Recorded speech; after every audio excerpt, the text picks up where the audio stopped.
video. Today we're doing two NBA player props here on PrizePicks for Monday, May 5th. We got the next round of the playoffs starting here. We got Boston, New York, Denver, OKC.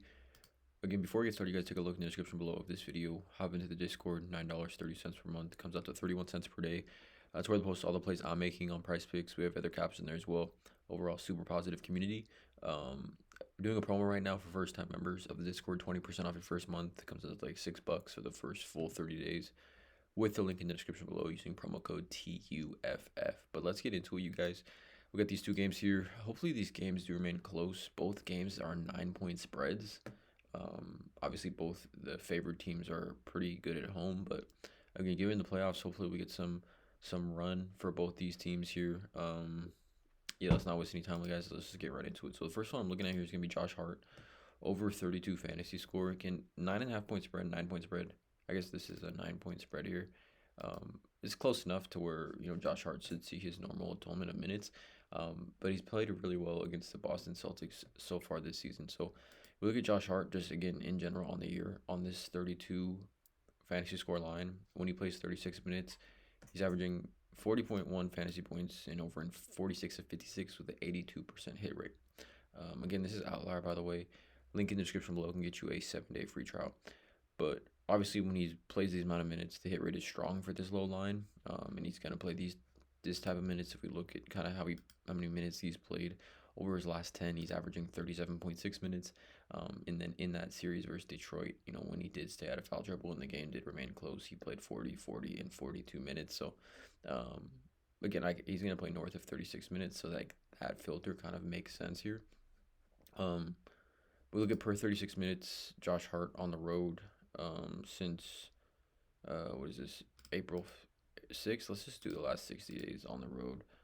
Josh Hart is averaging 34.9 fantasy points per 36, 1 point fantasy points per minute.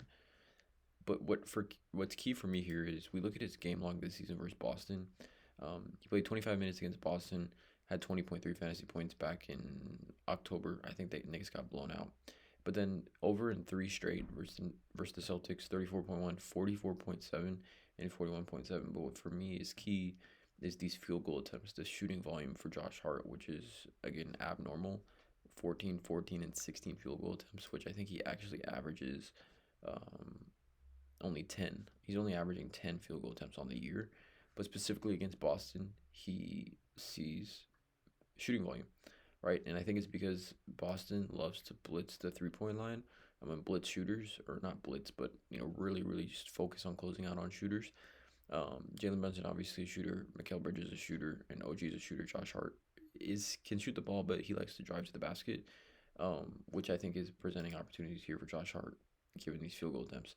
Now, we look at Josh Hart's fantasy score game log this season when he does take at least 13 field goal attempts. He's over this fantasy score line in every game, 19 of 19. This is his fantasy score totals here. When he does take 13 plus field goal attempts, he's over this fantasy score line in 19 of 19 games.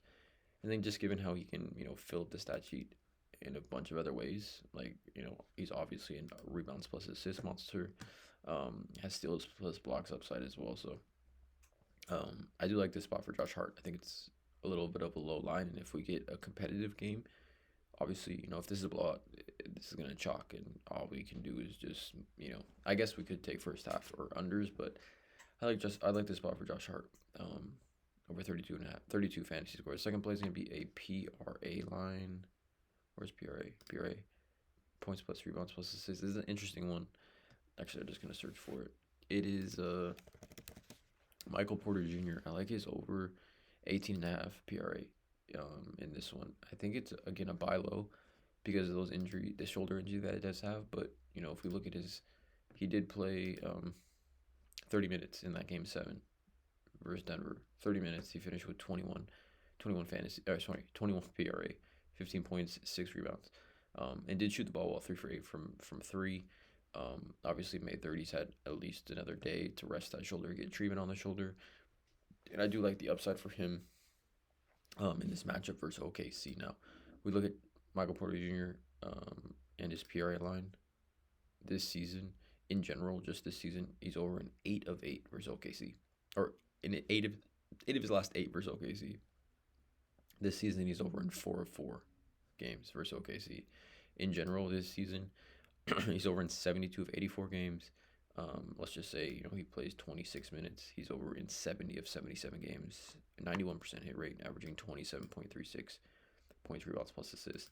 And just given the way this defensive scheme is going to break down, I think, for OKC, we know Lou Dort is going to guard Jamal Murray, and we know Jokic is going to be, covered in the paint by Holmgren and Isaiah Hartenstein, right? Which is probably going to leave SGA on Michael Porter Jr., I'm guessing, just given how I think they're going to turn out schematically. Obviously, that's SGA guarding Michael Porter Jr., so, that's, I think, the weakest defender of OKC starting five, and he's not a bad defender by any means. I think he, probably leads the league in steals or was close to the league leader in steals. But again, given how good OKC is defensively, I'd say Michael Porter Jr. is not going to see Lou Dort, or he's not going to see Jalen Williams or Chet or Hardenstein or Caruso. Which again is proven because we look at Michael Porter Jr.'s PRA game like this season versus OKC, 25, 34, 39, and 25 PRA versus OKC this season, right? And it's seen pretty solid shooting volume, 17, 16, 19, and 12.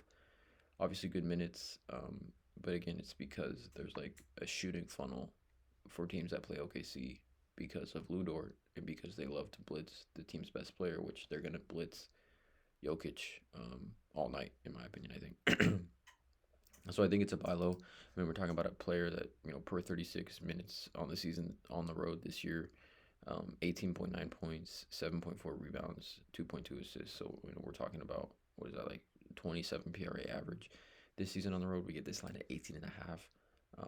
I think on books, it's minus 125 on Caesars right now, minus 120 on BetMGM. OKC does also allow the ninth most rebounds, the small forward position as well, just giving us that upside. But I think because of his shooting ability, he's going to stay on the floor, and they're going to need him. So over 1.5 3-pointers, 2, minus 180 on DK. Overall, OKC is probably their weakest thing is just giving up 3-point shots. So I like this spot here for MPJ. So 2 player props, Heart, Fantasy, MPJ, PRA. Please drop a like at the subscribe button. As always, let's cash.